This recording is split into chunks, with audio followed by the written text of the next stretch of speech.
पदोम परागा सुरुचि सुवास सरस अनुरागा अमीय मोरीमय चूरन चारु समन सकल भव रुचि परिवारो समन सकल भव रुचि परिवारो। तो जिस प्रकार पिछले भाग में हमने जाना कि कैसे श्री सुमंत्र जी बिना भगवान श्री राम को लिए हुए जो है वो अयोध्या में पहुंच जाते हैं। यहाँ पर महाराज श्री दशरथ बड़े ही अधीर हैं। यहाँ पर रात्रि के समय वो कौशल्या माता को, श्री दशरथ जी कौशल्या माता को अपनी उस कथा के बारे में बताते हैं जिसके कारण आज उनकी मृत्यु पुत्र वियोग में हो रही है।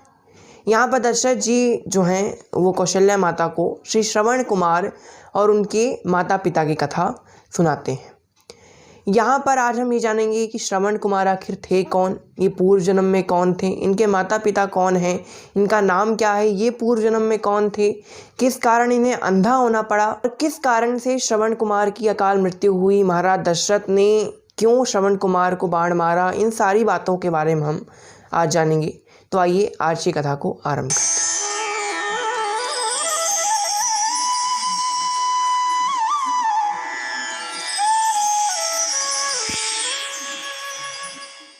देखिए, श्रवण कुमार के माता पिता के नाम के विषय में दो कथाएं आती हैं। एक कथा जो है वो पुस्तक प्रमाणित है, यानी वो कथा वाल्मीकि रामायण में है, आदि ग्रंथों में बताई गई है उनके नाम के बारे में। और एक कथा वो है जो संत जनों के माध्यम से सुनी गई है, यानी इसे कोई लिखित प्रमाण नहीं मिलते, लेकिन कई जगह इस कथा को सुना गया है, समझा गया है और इसे प्रामाणिकता केवल जनश्रुति में मिली हुई है, कहीं पर भी लिखित प्रमाणिकता इसको नहीं प्राप्त है। तो यहाँ पर हम दोनों ही कथाओं के बारे में जानेंगे। पहले हम उस कथा के बारे में जानेंगे जिसको लिखित प्रमाणिकता प्राप्त नहीं हुई है, अर्थात जिसे जनश्रुति के द्वारा सुना गया है, संतों की वाणी द्वारा इसे कहा गया है। और अगर संतों की वाणी है तो हो सकता है कि ये बात सच हो, क्योंकि संतों की बात कभी गलत नहीं हो सकती। यहाँ पर श्रवण कुमार के माता पिता पूर्व जन्म में कौन थे, इसकी एक कथा आती है कि एक बार किसी क्षेत्र में बहुत ही भीषण अकाल पड़ जाता है। वहाँ पर पीने के लिए एक बूंद भी पानी नहीं बचता। वहाँ के जितने भी जीव जंतु हैं वो प्यास से बड़े त्रस्त हो जाते हैं। वहाँ पर एक हंस और हंसिनी का जोड़ा था, यानी हंस और हंसिनी रहा करते थे। वो भी भूख प्यास से बड़े ही परेशान थे। यहाँ उनकी प्यास नहीं बुझ रही थी तो वो उड़ते उड़ते एक जल की तलाश करते हुए एक जलाशय के पास पहुँच जाते हैं। अच्छा, अब हंस हंसनी का भोजन क्या होता है? हंस हंसनी का भोजन होता है कि जो स्वाति नक्षत्र में जो पानी की जो बूंदें गिरती हैं उनको वो जल के रूप में ग्रहण करते हैं।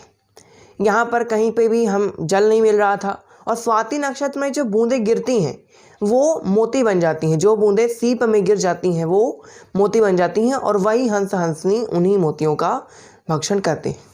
यहाँ पर जब जल ही नहीं है तो यहाँ पर मोती भी नहीं बन रहे हैं, मोती नहीं बन रहे हैं जो, तो यहाँ पर जो हंस हंसनी है वो भूख के मारे परेशान। यहाँ पर अब वो हंस हंसनी प्यास के मारे तड़प रहे थे। वो एक जलाशय के पास आते हैं। जलाशय में एक कछुआ था, वो बेचारा वो भी भूख प्यास से तड़प रहा था। वो जलाशय था वो सूख चुका था। यहाँ पर केवल उस जलाशय में मिट्टी शेष रह गई थी। कछुआ मिट्टी के नीचे दबा हुआ था ताकि उसको थोड़ी बहुत ठंडक मिलती रहे और केवल अपना जो चेहरा है वो मिट्टी से बाहर निकालते हुए सूरज को देख रहा था। यहाँ पर वो सूर्य को देख रहा था तो उसकी जो आँखें हैं वो चमक रही थी। यहाँ पर दूर से हंस हंसनी देखा कि ये कुछ चमक रहा है कोई चीज़। उन्होंने सोचा कि ये मोती, तो वो हंस हंसनी वहाँ जाते हैं और उस कछुए की आंखों को नोच लेते हैं। फिर जब उन्हें बाद में पता चलता है कि हमने तो एक कछुए की आंखें निकाल ली, ये तो मोती नहीं है, तो बड़ा पश्चाताप करते हैं, बड़े परेशान हो जाते हैं। यहाँ पर वहीं पर एक चील था, वो उस कछुए को खाने वाला था। यहाँ पर कछुए ने कहा हंस हंसनी से कि तुमने मेरी आंखें तो फोड़ ही दी, लेकिन फिर भी मैं चाहता हूँ कि तुम मुझे उस चील से बचाओ जो कुछ ही समय में अगर तुमने नहीं बचाया तो वो मुझे खा जाएगी, तो मुझे उस चील से बचाओ। तो हंस हंसनी सोचते हैं कि कछुआ उड़ तो नहीं सकता, लेकिन हम इसकी मदद कर सकते हैं क्योंकि हमने इसकी आंखों को फोड़ दिया है। यहाँ पर वो हंस हंसनी जो है एक लकड़ी लेकर आते हैं और उस लकड़ी को कहते हैं कछुए को कि तुम बीच में मुंह से उस लकड़ी को दबा लो और हम अपने पंजों द्वारा उस लकड़ी को किनारे से पकड़े रहेंगे और हम लोग उड़ेंगे और तुमको वहाँ से ले जाएंगे। यहाँ पर वो हंस हंसनी और कछुआ जो है अब उड़ जाते हैं।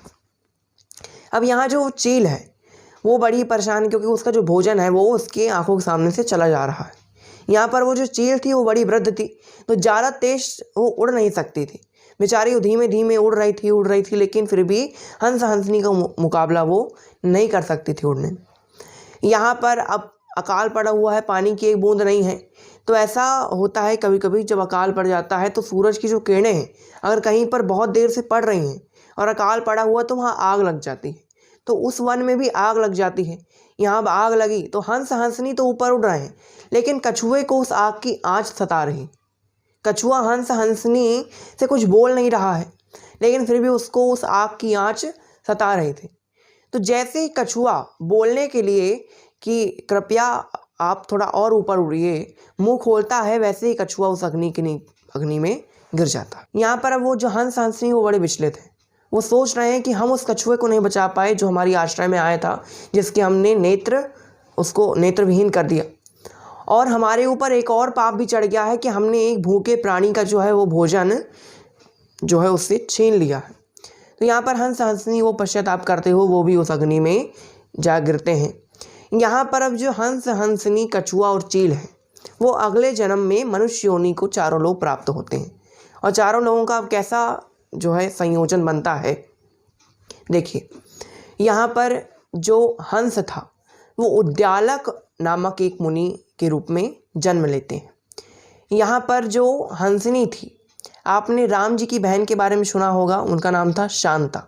महाराज दशरथ जी की पुत्री थी जिनका विवाह उन्होंने श्रृंगी मुनि के साथ करा दिया था। यहाँ पर दशरथ जी की भी एक बहन थी, उनका नाम था चंद्रकला। वही जो हंसनी है वो आज चंद्रकला के रूप में यहाँ पर राजा आज के घर में उसका जन्म हुआ। यहाँ पर जो चंद्रकला है वो यौवन अवस्था को प्राप्त होती हैं। यहाँ जो उद्यालक मुनि है वो भी तपस्या कर रहे हैं, बहुत घोर तपस्या करते हैं। यहाँ जो इंद्र हैं वो उद्यालक मुनि से जाकर कहते हैं कि उद्यालक मुनि, आपने अभी तक कोई संतान उत्पत्ति नहीं की, और भले ही आप जितनी भी तपस्या कर लें, जब तक आप पितृ ऋण से मुक्त नहीं होते आपको मोक्ष प्राप्त नहीं होगा, तो आपको संतान तो उत्पन्न करनी ही पड़ेगी। यहाँ उद्यालक मुनि सोचते हैं कि अगर संतान उत्पन्न करनी है तो स्त्री चाहिए, और अगर स्त्री आ गई तो फिर मैं मोहजाल में फंस जाऊँगा। ये बात इंद्र से कहते हैं। तब इंद्र कहते हैं कि ठीक है, तुम्हें पुत्र प्राप्ति होगी, लेकिन स्त्री तो आएगी ही, स्त्री का आना ज़रूरी है क्योंकि स्त्री के बिना पुत्र तो होगा नहीं, लेकिन मैं तुमको वरदान देता हूँ कि पहले पुत्र आएगा और बाद में स्त्री आएगी। अब वो विचार में पड़ेगा, अरे पहले पुत्र और बाद में स्त्री कैसे आ सकती। ठीक है, ये सब बातें सुनकर उद्यालक मुनि शांत रहते हैं और इंद्र भी वहाँ से चले जाते हैं। यहाँ पर जो चंद्रकला है वो एक दिन अपनी सखियों के साथ नहाने के लिए जाती हैं। यहाँ उद्यालक मुनि भी वहाँ पर स्नान कर रहे थे। यहाँ पर उद्यालक मुनि का जो तेज है वो उस जल में प्रवाहित होते हुए श्री चंद्रकला माता के अंदर प्रवेश कर जाता है, जिससे वो गर्भवती हो जाती हैं। यहाँ जब गर्भवती हुई और पहुँची राजा दशरथ के पास, तो दशरथ जी जब देखते हैं कि मेरी बहन गर्भवती हुई है और जब तक उसका विवाह तो हुआ नहीं है, तो यहाँ पर कहते हैं कि जाओ तुम यहाँ से चली जाओ, क्योंकि अगर तुम यहाँ पर रहोगी तो हमारे जो कुल है उसका सर्वनाश हो जाएगा, हमारा कुल की जो कीर्ति है उसका सर्वनाश होगा, इसलिए तुम यहाँ से चली जाओ। तो चंद्रकला को वहाँ से भगा दिया जाता है। यहाँ पर जो चंद्रकला हैं वो अब एक मुनि आश्रम में पहुँचती हैं। यहाँ पर 9 महीने के पश्चात जो पुत्र उत्पन्न होता है उसे वो एक पेटी में बंद करके नदी में बहा देती और प्रभु से ये प्रार्थना करती हैं कि जो इसके पिता हों वो उस तक ये लड़का पहुंच जाए। यहाँ पर वो जो बालक था वो पहुंच जाता है उद्यालक मुनि के पास। उद्यालक मुनि जो हैं उसकी देख रेख करते हैं। यहाँ जब इंद्र ने कहा था कि पहले पुत्र आएगा फिर स्त्री आएगी, तो यहाँ जो उद्यालक मुनि थे वो पुत्र की चिंता में कि पुत्र कब आएगा, वो ध्यान उनका भटक गया था। तो यहाँ इंद्र तो यही चाहते थे कि ध्यान भटक जाए, तो ध्यान अब भटक गया था। अब यहाँ जब पुत्र आ गया तो खुश तो हुए, लेकिन अब एक और चिंता कि इंद्र ने कहा था कि पुत्र के बाद अब स्त्री भी आएगी, तब सोचने लगे कि कौन स्त्री आएगी, कहाँ से आएगी, कैसे आएगी। तो अभी भी उनका ध्यान तप में नहीं लगा, और इंद्र तो यही चाहते ही थे इसका ध्यान कैसे भी करके बट जाए। यहाँ पर पुत्र बड़ा होता है, उसका नाम रखते हैं नासकेतु। यहाँ पर उस पुत्र का नाम नासकेतु पड़ जाता है। यहाँ पर बाद में जो चंद्रकला है वो सोचती हैं कि मुझे भी अब जो है अपने स्वामी के पास जाना चाहिए, भाई जिसका ये पुत्र होगा उसके पास अब मुझे भी चले जाना चाहिए। चंद्रकला भी भगवान का स्मरण करते हुए जो है कहती हैं प्रभु से कि आप मेरा मार्गदर्शन कीजिए, और चंद्रकला भी पहुंच जाती हैं श्री उद्यालक मुनि के आश्रम में। यहाँ चंद्रकला, उद्यालक मुनि और यहाँ जो नासकेतु हैं वो शांति से अपना जीवन व्यतीत कर रहे थे। एक दिन नासकेतु जाते हैं जंगल में लकड़ियाँ काटने के लिए। यहाँ पर उद्यालक मुनि और चंद्रकला जो हैं वो काम देवता के वश में आ जाते हैं। यहाँ पर जब नासकेतु लौट कर आता है और क्या देखता है कि उसके माता पिता कामदेव के वशीभूत हैं, तो वो ये सब देख के बड़ा ही चिंतित हो जाता है। यहाँ पर नासकेतु बड़े विचलित हो जाते हैं और अपने माता पिता को श्राप देते हैं कि तुम दोनों अंधे हो जाओगे। यहाँ जो नासकेतु है ना, ये वही कछुआ है जिसकी उस हंस हंसनी ने आके फोड़ दी थी। तो यही कहते हैं कि आपको आपके कर्मों का फल अवश्य मिलने वाला। यहाँ पर अब जो उद्यालक मुनि और चंद्रकला हैं उनके समागम से जो पुत्र उत्पन्न होता है उसका नाम था श्रवण कुमार। वो माता पिता का बड़ा ही भक्त होता है। यहाँ पर श्रवण कुमार का जो है विवाह होता है। यहाँ पर श्रवण कुमार का विवाह उसी चील से होता है जिस चील का भोजन उस हंस हंसनी ने छीना था। यहाँ पर वो जो चील है, जब वो मर रही थी, जब उसकी मृत्यु हो रही थी आग के कारण, तब उसने मन ही मन हंस हंसनी को श्राप दिया था कि जैसे तुमने मेरा भोजन ना छीना है, मैं कभी ना कभी तुम्हारा ही भोजन तुमसे छीन लूँगी। यहाँ वो चील जो है वो श्रवण कुमार की पत्नी बनके यहाँ पर आ जाती है उनके घर में। यहाँ पर अब वो चील किस प्रकार श्रवण कुमार के माता पिता से बदला लेती है, इसके बारे में हम अगले सत्र में जानेंगे। तो आज की कथा को हम यहीं विराम देते हैं। जय श्री राम।